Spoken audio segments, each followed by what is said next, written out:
साथियों, स्वागत है आपका आपके अपने YouTube चैनल ड्रीम ऑफिसर पर। दोस्तों, जैसा कि आप सभी को पता ही होगा कि आपकी जो रेडियो ऑपरेटर की परीक्षा है उसकी तिथि आपकी आ गई थी कंफर्मिंग के किन किन तारीखों को आपका एग्जाम होना है। मगर हम एक बार फिर से आपको ध्यान दिलाना चाहते हैं और एक स्कोर बताना चाहते हैं कि कितना आपको टारगेट लेकर चलना है जिससे आप अपना सेफ स्कोर कर सके। तो बात कर रहे हैं हम आपके रेडियो ऑपरेटर की जो आपकी भर्ती आई थी उसी का आपका एग्जाम होने वाला है। सभी जो आपकी पोस्ट आई थी प्रधान परिचालक, सहायक परिचालक और कार्यशाला कर्मचारी की, तो इनके आपके तीनों के जो एग्जाम होंगे तो कराए जाएंगे। ये जो आपका एक नोटिस आया था 12 जनवरी को, जिसमें आपकी कन्फर्म ही डेट दे दी गई थी कि आपके इन तारीखों को हेड ऑपरेटर का और आपका रेडियो ऑपरेटर का अलग अलग एग्जाम कराया जाएगा।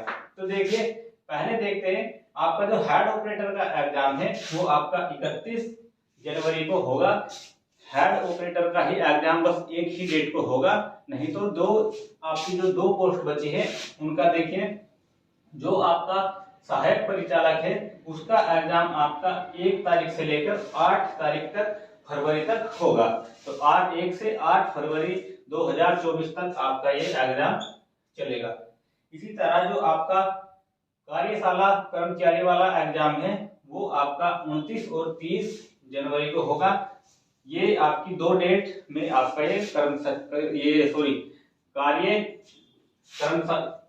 कर्मशाला कर्मचारी का एग्जाम कराया जाएगा। तो ये तो आपकी हो गई जो डेट आपकी एग्जाम की कंफर्म हुई है, क्योंकि पहले एक आपका नोटिस आया था कि जो आपका एग्जाम वो जनवरी के महीने में कराया जाएगा, मगर उसमें आपकी कंफर्म डेट नहीं थी। फिर 12 जनवरी को आपका ये नोटिस आया ऑफिशियली, इसमें आपको कंफर्म ही डेट दे दी गई कि इन तारीखों को आपका एग्जाम कराया जाएगा। तो हम बात कर रहे हैं आपकी जो आपका कट ऑफ रहने वाला है वो कितना रहने वाला है और कितना आपको टारगेट लेके चलना है। अगर मान लीजिए आप 200 अगर अपने कर रहे हैं, 200 नंबर का टारगेट ले रहे हैं, तो 200 का नहीं लेना है। अगर एक ही एग्जाम्पल है तो आपको उससे 10 नंबर या 20 नंबर एक्स्ट्रा का अगर आप लेकर चलोगे तब जाकर आपके 200 नंबर आएंगे। मगर इसमें तो आपका 400 नंबर का एग्जाम होगा, तो इसमें आपको लगभग आपको 300 प्लस का लेकर चलना होगा। ठीक है, पहली जो आपकी कट ऑफ रही थी वो तो आपकी बहुत ही कम कट ऑफ रही थी, मगर इस बार ऐसा नहीं होगा।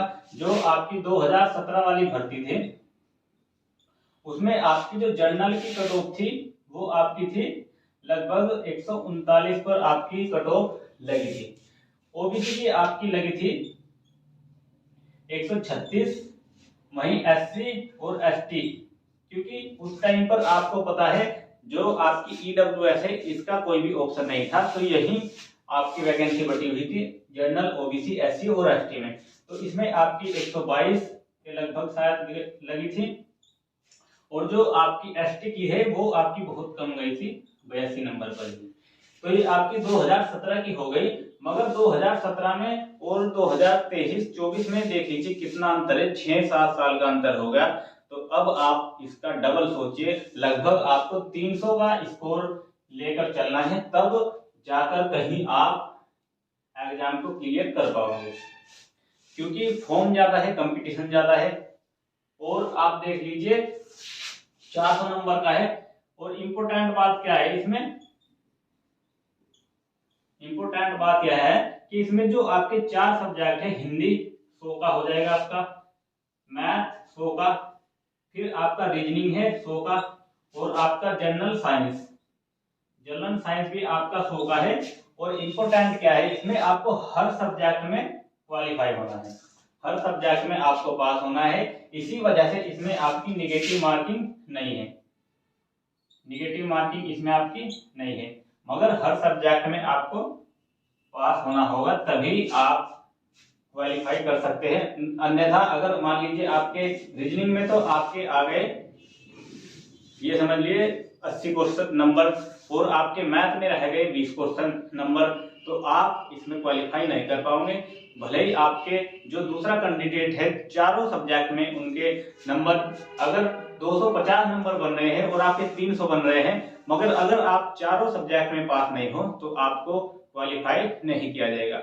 ये इसकी खासियत है इस एग्जाम की, नेगेटिव मार्किंग नहीं है। सो आप सभी 400 के 400 नंबर के कोई क्वेश्चन पे आपको टिक लगा के आना है।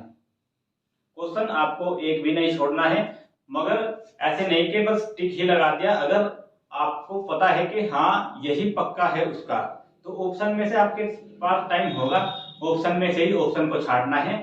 2-3 ऑप्शन तो आप खुद से ही काट सकते हैं, क्योंकि अगर पढ़ रहे हैं तो इतनी नॉलेज हो जाती है कि ये इसका नहीं हो सकता। इसी तरह से आपको पढ़ाई करनी है। तो जनरल स्टूडेंट के लिए आपका 300 प्लस का आप टारगेट लेकर चलोगे, तो उससे नीचे आप 5-5, 10-10 नंबर अगर कम कर लीजिए, तब आपकी यही आपकी कट ऑफ रहने वाली है। ये जो आपकी पहली कट ऑफ थी, इतनी आपकी कट ऑफ नहीं जाएगी। आप जो मैंने आपको बताया 300 प्लस का टारगेट लेकर चलिए जनरल स्टूडेंट के लिए। बाकी तो उससे नीचे नीचे आप टारगेट जितना आप लेकर चल रहे हो, अगर 270 का SC ST और OBC, तो आप 270 वाले 275 या 80 का टारगेट लेकर अगर चलोगे, तब आपके 270 आएंगे रियल में। और जब हम वहां पर बैठ जाते हैं बहुत फर्क होता है। तो आप सभी स्टूडेंट बहुत ही अच्छे से तैयारी कर रहे हैं, और तैयारी कर रहे हैं तो उसको अच्छे से वहां पर पेपर में भी परफॉर्म करना है आप सभी को। यही वीडियो का हमारा आज का जो मुद्दा था, यही था कि आप सभी को बता के गए थे अगर आप 300 का एवरेज लेकर चल रहे हैं और 300 आपको लाने हैं, तो उससे ज्यादा का आपको सोचना पड़ेगा, तभी आपको 300 तक आ सकते हैं। तो यही आज की आपके लिए जानकारी थी। अगर आपको जानकारी पसंद आए तो आप हमारे चैनल के साथ जुड़ सकते हैं और चैनल को सब्सक्राइब कर सकते हैं, जिससे आपको आपकी भर्ती से जुड़ी हर जानकारी समय से मिल जाए और आपको अपनी पढ़ाई में डिस्टर्बेंस ना हो। तो फिर मिलते हैं ऐसी वीडियो के साथ में, तब तक के लिए जय हिंद, वंदे मातरम।